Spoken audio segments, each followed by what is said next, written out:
Joining us now live this morning to break down the fallout of last night's debate, Tonya Krause-Phelan, Associate Dean of Academics at Cooley Law. Thank you so much for being here early with us this morning, Tonya. Good morning. Yeah, great to have you. So we have to start with President Joe Biden. Of course, a lot of questions this morning about his fitness.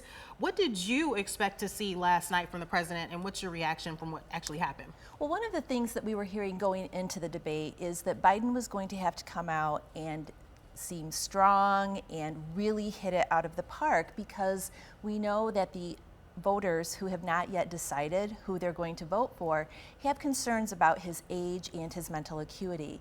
So we were really looking for him to come out and be strong and nail it, and that's not quite what happened last evening. From the get-go, President Biden came out and he looked weak. His voice was faltering and almost a whisper at times. And later, in the middle of the debate, we heard it was because he was sick with a cold.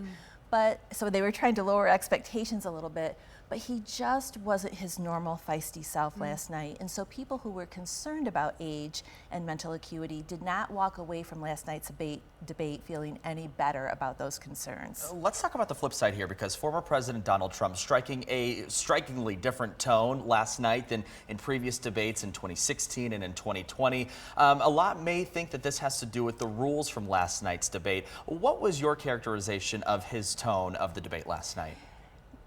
His tone was the most tempered I've seen him in this setting in a long time, and he was able to contain himself. And again, managing expectations going in, that was the concern people had about former President Trump. Would he be able to stay on point and not go unhinged? He managed to do that last evening from a visual perspective. The problem former President Trump had last evening is there were 31 untruths that he managed to put out there in the course of the debate.